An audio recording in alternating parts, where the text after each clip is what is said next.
We read together from 1 Samuel chapter 17 in preparation for this morning's exhortation titled Slaying Giants, to be presented by our brother Dan. Brother Dan?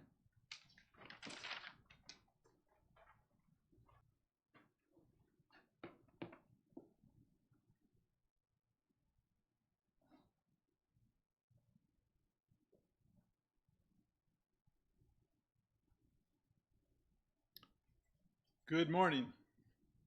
The few among us here. That will help. Thank you very much, Nick. Hopefully we have a lot of people online because there's very few here, so thank you for being here, and it's good to see you.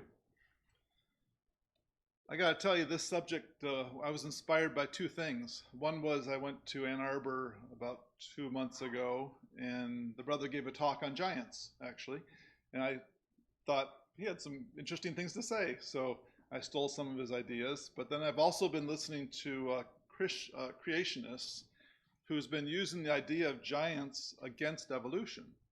His point was basically that evolution is getting bigger and better and that kind of thing. And in his history, basically there's a lot of giants in old-time history. So you'd think that people physically got bigger and better. Well, it doesn't always work that way. So he made a big point of that about creationism, and I thought it was kind of interesting. So here we go. You guys might know this guy, a guy named Wilt Chamberlain. He's over 7 foot tall. He was one of the greatest basketball players ever. That's actually his height. He became a volleyball player after he was a basketball player.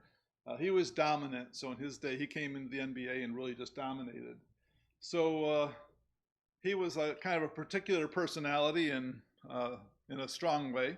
So one time, apparently a little guy in an elevator looked up and said, "How's the weather up there?" And so Wilt Chamberlain spat on him and says, "It's raining." So I said he was a particular guy, but I guess if you're 7 foot tall, you might get tired of people saying something about your height. And that's what it was for him. You imagine everywhere you go, people are going to stare at you. So Beth and I go to a lot of basketball games, and we see 7-footers, and we've seen a guy like 7'4", like 2 feet away from us. And I'm not used to looking up. That's like, this much taller than me. And I'm just like in awe. Watching this guy run, he was like a giraffe. Like he was so slow, and he looked like a giraffe in a human form. But seeing giants is different than seeing other people. So here's a list of some humans that are tall. Goliath, we don't know how tall he was. The Bible says, I think it says 6 cubits in a span. Cubit was from here to here, but different people, if you're shorter, you probably have a shorter distance. We don't know how tall he was, but he was tall. He was big. He was nasty. He was ugly. Then there's some of these other guys here, and interesting that they're all men.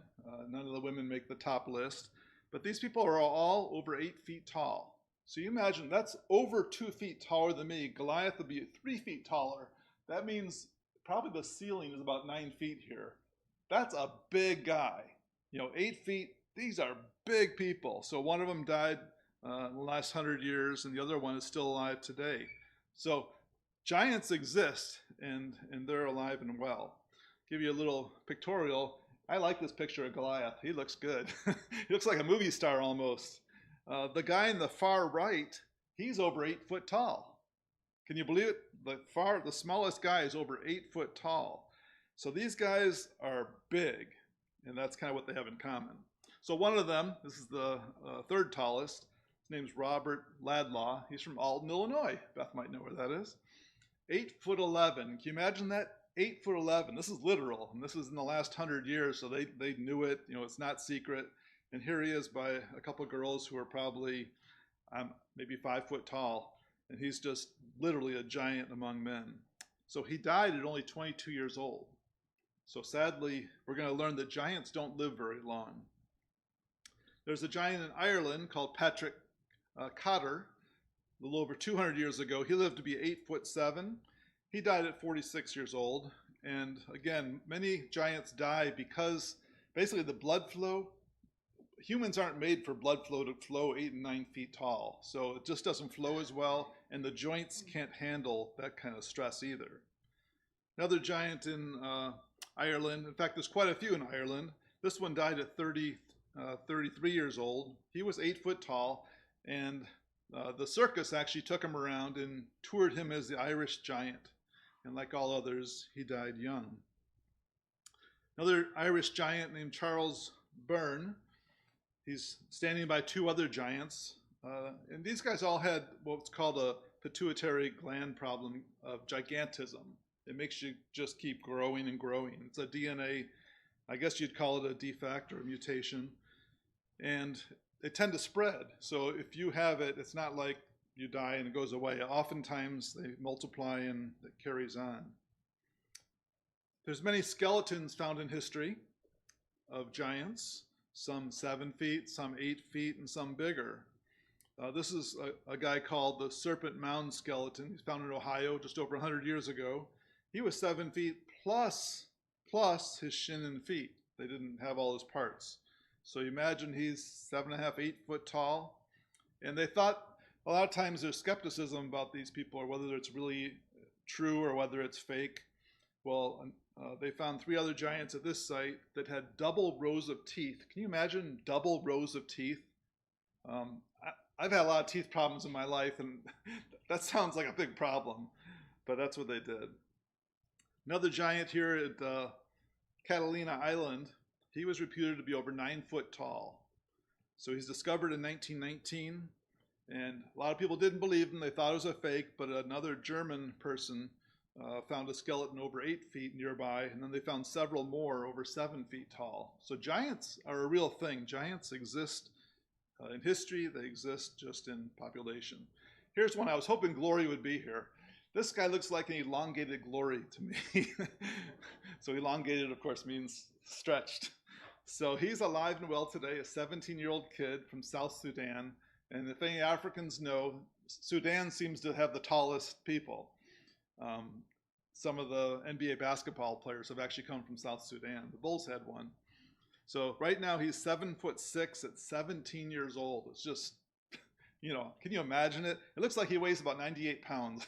He's as skinny can be. And I don't know how you can play basketball because some strong guy's going to push you out of the way. But he's already taller than every single NBA player. It's pretty amazing. And yet it's not that surprising to find 7-foot teenagers on the earth today.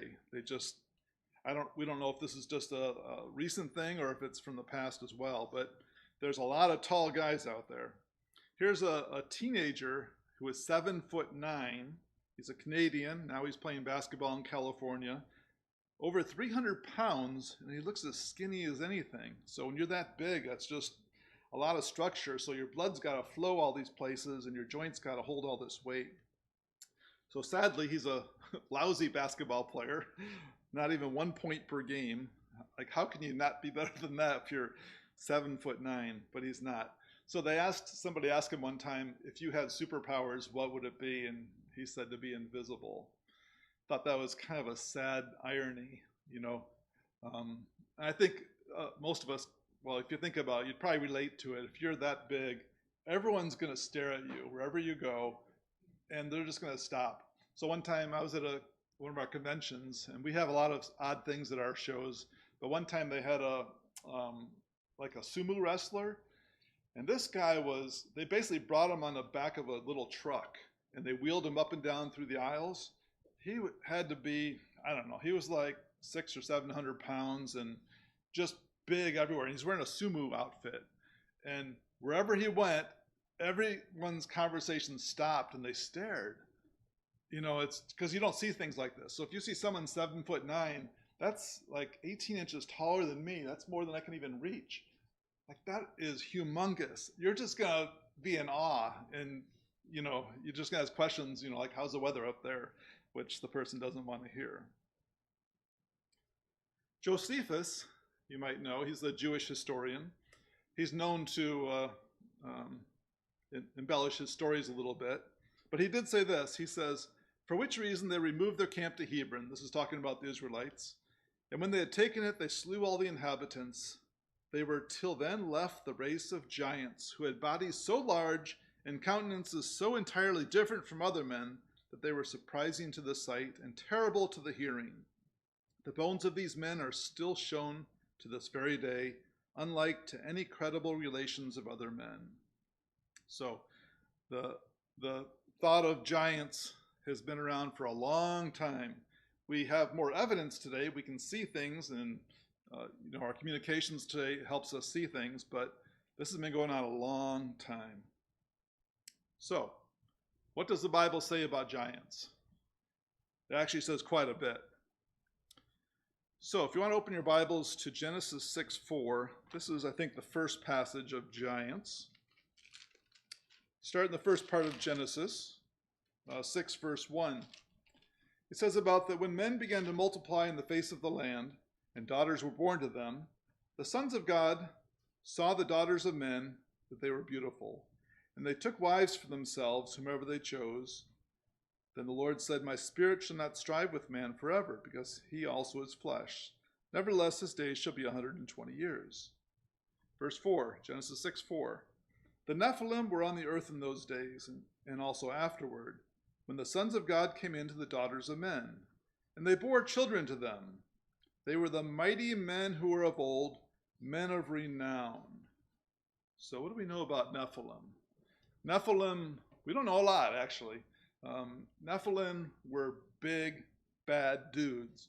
These were the original giants of the Bible. Now, some schools of thought will say, well, these were supernatural angels who came and cohabited with humans and produced, big people.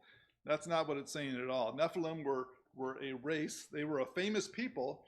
These were warriors. They were fighters. They're mentioned here, and they're mentioned after the flood as well. So it's not like they all died out at the flood. But they were not fallen angels. Fallen angels can't be fallen. Angels don't sin. My take on this is that the sons of God here are godly offspring, and that the daughters of men were the ungodly offspring. There's more than one way of reading this, but that's just the best explanation I've heard. But this is the first passage of giants in the Bible.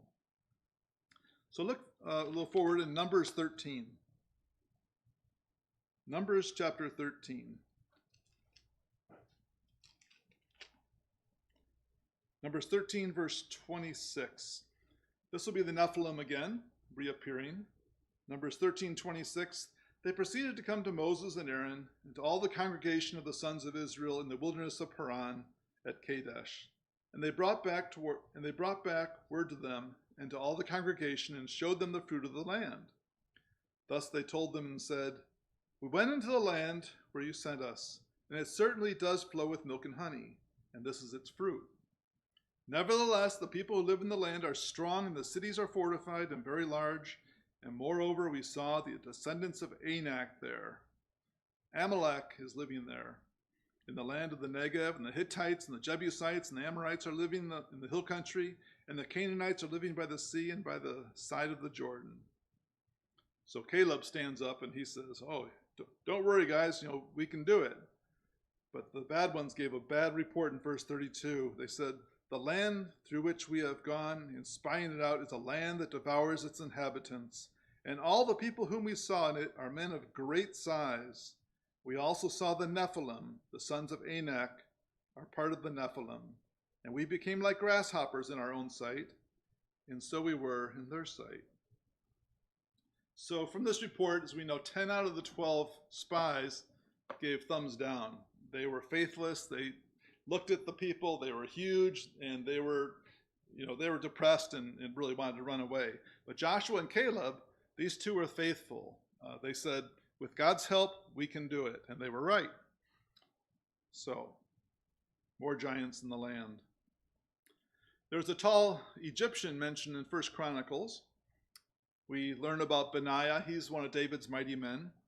Benaiah, the son of Jehoiada, the son of a powerful soldier from Kabzeel, did great things. He killed 2 sons of Ariel of Moab, whom I'm guessing might have been giants. He went down and killed a lion inside a deep hole on a day when there was snow. And he killed an Egyptian who was very tall, 5 cubits tall, so this is over 7 feet tall. The Egyptian held a spear as long as a crosspiece of a cloth maker. But Benaiah went down to him with a heavy stick and took the spear from the Egyptian's hand. Then he killed him with his own spear. So, a tall Egyptian. You might remember Og, king of Bashan. He's mentioned in Deuteronomy 3:11. Maybe we'll just look up the last verse there. If you want to look up Deuteronomy 3, it tells the story of him. Deuteronomy chapter 3.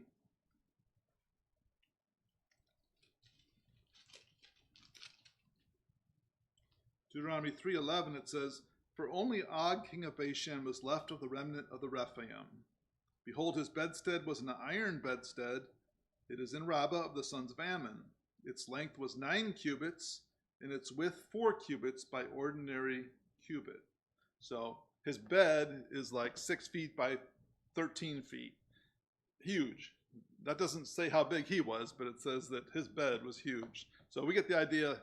He was tall. He was the biggest guy. And I think back in the first verse, it says Og, king of Bashan. Somewhere it says that he was the only one left of his people. So he was the big guy, and he got elected to be king because of his size. Yet God is not impressed by size, and God can overcome any giant in any size. Amos has this little passage. It says, "Yet I destroyed the Amorites before them, though they were tall as cedars and strong as oaks. I destroyed their fruit above." Deuteronomy says, "The Emin had dwelt there in times past, a people as great and numerous and tall as the Anakim. They were also regarded as giants, like the Anakim, but the Moabites called them Emin." Then there's just another passage in later on in that chapter. So that brings us up to Goliath, which thank you for reading. 1 Samuel 17 is one of the most exciting chapters in the Bible. In fact, you start reading 10 verses and it's really hard to stop. So if you're continuing reading 1 Samuel 17, I understand, because I often find when someone does the reading, how do you stop in the middle of a story? And this is a great story. So we get this image of Goliath, how big he is, how nasty and mean and everything, and ungodly. So he's not obviously an Israelite, he's a Philistine, and he defies the armies of Israel, and he swears by their God. So David's not a little kid at this point, but he's not a grown man either. Now Saul, you might remember, he's head and shoulders above everyone. So Saul, of course, should have been the one to accept the fight, but like everybody else, he was scared, and Saul was faithless. David was faithful, which is why he fights. We find out about Goliath that he also has some brothers and some family. So later on we find that giants breed other giants. Well, Goliath did the same thing. So if you look up 2 Samuel 21, you'll get a taste of Goliath's family and the family line, and what they did and how they finished as well. So 2 Samuel 21, let's just read part of this. 2 Samuel 21:15. "Now when the Philistines were at war again with Israel, David went down and his servants with him, and they fought against the Philistines, and David became weary. Then Ishbosheth, who was among the descendants of the giant, the weight of whose spear was 300 shekels of bronze in weight, was girded with a new sword, and he intended to kill David. But Abishai, the son of Zeruiah," this is David's nephew, "helped him and struck the Philistine and killed him." So then the men of Israel asked him not to go fight anymore. So it goes through here. There's 4 total of these relatives of Goliath, and it turns out that David and his men kill each of them. I thought it was interesting that 1 Chronicles 20 parallel passage, you'll find it lists 3 plus 1, 3 plus Goliath. This passage lists 4, so I'm guessing Chronicles left one out for whatever reason. But there's a good picture of these guys. You can just imagine they were like, all the image you get of them is just mean and warriors, and they're up to no good, and all they're trying to do is kill people. So just to give you a little summary of the biblical giants: the Nephilim, the Amorites, the Rephaim, starting in Genesis 6, the giant king, that's Og, the Emin, Goliath, of course, his family, the Anakim, and then the Egyptian giant. So there's lots of giants in the Bible. There's lots of giants in history. There's lots of giants in the Bible. So, what do all the Bible giants have in common? When you think about all these, you tell me, what do the giants have in common? You think of some things? They're all bad. Yes. Ungodly. They're against the people of God. What else? They're all warriors, yes. You find every single one does battle. And they trusted in what? In themselves or their false gods, their idols. Yeah, but mostly their size. I mean, you can imagine if you're used to going and, picking on kids as a bully, you're going to pick on anybody, and that's just your nature. I think there's one more thing. Every time the giants lose, every single time giants are mentioned in the Bible, they lose. Starting from Goliath on back to the Nephilim, every single one of them, they fight and they lose. That's an interesting thing in common. So I thought a little bit about Bible giants of faith. So you might think of someone being a mental giant, some great scientist who's, way up there and, head is like 10 times bigger because there's so much stuff packed in. There's mental giants, might be emotional giants. Well, there's certainly spiritual giants, men and women of faith who overcome, who fight the battle, who do great things spiritually with their minds. So here's a short list. I think you can come up with your own list of others. Some of these are physical, like David and Samson, but most of these are spiritual. People like Elijah and Elisha and Moses, Job, tough lives among these, challenges. They're fighting the battle, the spiritual battle in their lives. The giants they fought are like the giants that we fight. And each of us has our own giants that we battle. And that's the focus for you, is what giants are you battling? What giants is coming after you, continually giving you battle, causing you to fight? So what? Slaying giants. This is an interesting slide I took from somebody else, but I thought it had a couple of interesting points there, just that in our battle with giants, our giant is real. So our enemy is real, but our God is greater. Our weapons are spiritual, and with God and with his Son, victory is assured. So that's just kind of a short summary of kind of our battle with giants, slaying giants. A few verses in the New Testament, and this is actually the same verse in different versions. One says, "You are from God, little children, and have overcome them, because greater is he who is in you than he who is in the world." Another version, the same thing, says, "My children, you are a part of God's family. You have stood against these false preachers and had power over them. You had power over them because the one who lives in you is stronger than the one who is in the world." And then the final one, this is the exact same passage, just different versions. This other one said, "The Lord is greater than the giants you face." That was the one I wanted for this exhortation. It just happened. Of course, it's a paraphrase, but I thought the words were just right. So, what is a giant that you need to slay in your life? What's the giant that you're battling?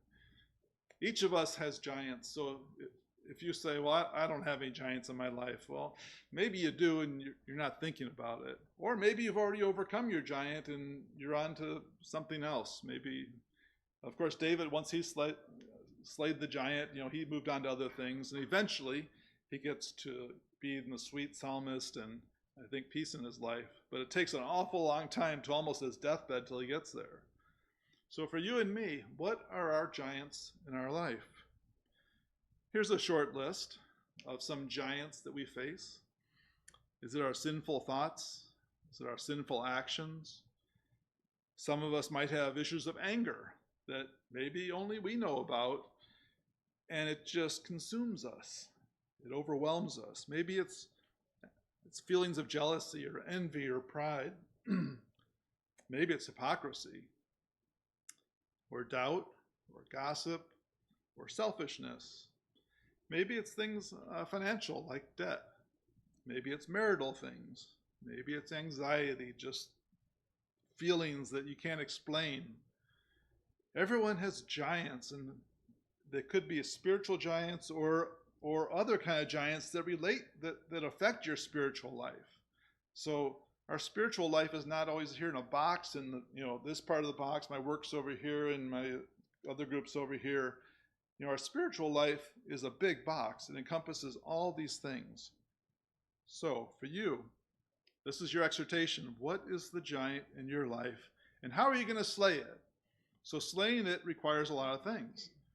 Prayer is certainly an essential aspect, but there's other aspects that each of the people who fought giants did. They did it. They didn't just pray to God. When David, he was anointed, and in some ways you could say, well, he had confidence. He knew God wasn't going to kill him because he was anointed king. He was going to be king.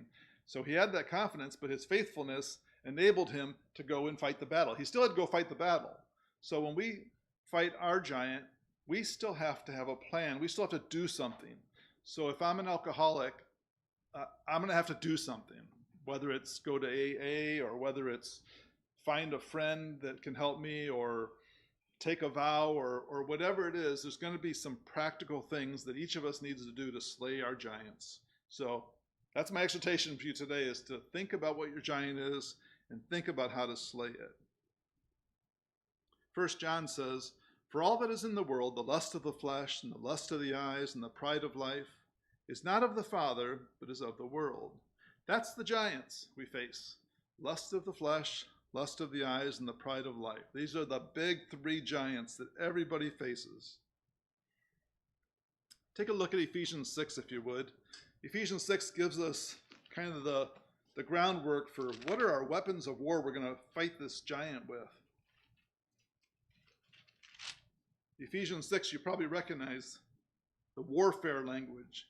Ephesians 6, verse 11. "Put on the full armor of God, that you may be able to stand firm against the schemes of the devil. For our struggle is not against flesh and blood, but against the rulers, against the powers, against the world forces of this darkness, against the spiritual forces of wickedness in the heavenly places. Therefore," here's how you're going to do it, he says, "therefore take up the full armor of God, that you may be able to resist in the evil day, and having done everything, to stand firm. Stand firm, therefore, having girded your loins with truth, and having put on the breastplate of righteousness, and having shod your feet with the preparations of the gospel of peace. In addition to all this, take up the shield of faith, with which you will be able to extinguish all the flaming missiles of the evil one." This is battle, guys. It's battle. "And take the helmet of salvation and the sword of the Spirit, which is the word of God, with all prayer and petition. Pray at all times in the Spirit, and with this in view, be on the alert with all perseverance and petition for all the saints." Paul gives some great advice there on how to do battle. It's not just you. If it's just me and you, we're probably in trouble. Willpower only takes us so far. There's just so much that we can do. And some of us deal with the same things, years, decades, like our whole life sometimes. We have the same struggles. But we need to get to the point of destroying, doing battle with this giant and destroying it. And each of us has our own giant. I'll leave this one for homework for you, because I think I might be going a little bit long. But Psalm 18 is just a great psalm, as many psalms are, that just gives encouraging words for how we live our life. Romans 8, great passage, says, "No, in all these things we are more than conquerors through him who loved us. For I am convinced that neither death nor life, nor angels nor demons, neither the present nor the future, nor any powers, nor height, nor depth, nor anything else in all creation will be able to separate us from the love of God that is in Christ Jesus our Lord." Romans 8 is one of the most awesome chapters in the Bible. I still remember 5 hours of classes on Romans 8 that Brother George Booker gave, actually in Palatine, I believe, a long time ago. Just a great chapter with a lot of gems for us.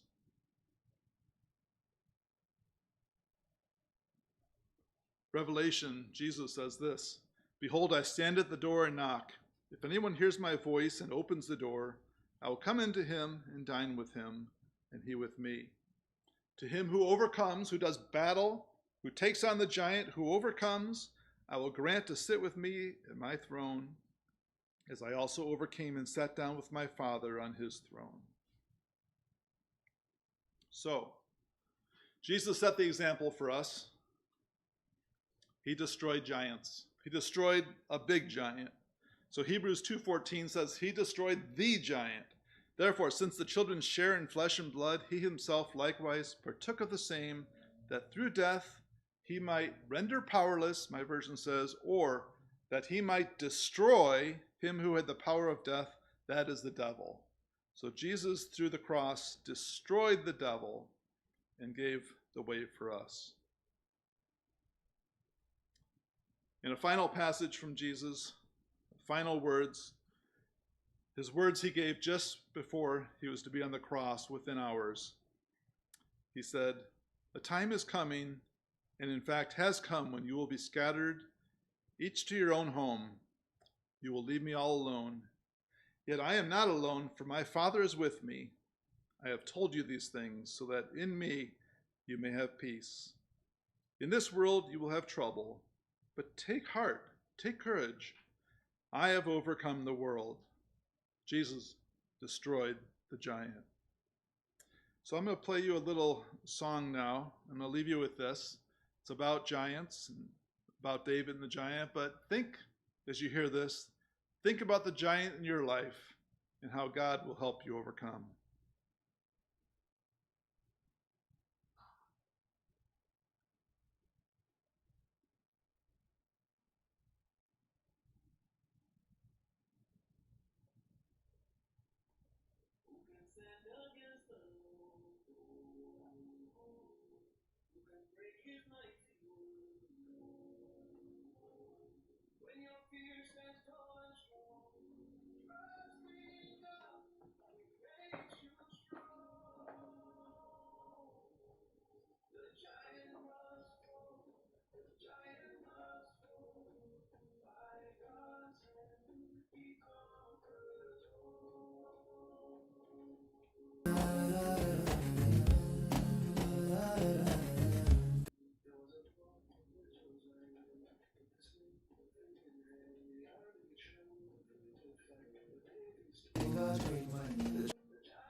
Giant must fall. Who can stand against the Lord? No one, no one. Who can break his mighty word? No one, no one. When your fear stands tall and strong, trust in God, he makes you strong. The giant must fall, the giant must fall. By God's hand, he conquers all. Goliath left, his spear was wide. He mocked the God on Israel's side. But faith rose up, so brave, so small. And one smooth stone defeated all. When the world says you are weak, the Lord gives power when you speak. Faith stands tall and courage calls. With God, the giant must fall. Who can stand against the Lord? No one, no one. Who can silence heaven's word? No one, no one. When your fear stands tall and strong, trust in God, he makes you strong. The giant must fall, the giant must fall. By God's power, he conquers all. When your mountain blocks the sun, feels unwon, when voices say you'll never stand, remember who holds your hand. Fear may roar, but faith will sing. The battle belongs to the King. Stand in faith, don't fear at all. With God, the giant must fall. The storm was small, the boy was young, but victory through God was won. When life was loud,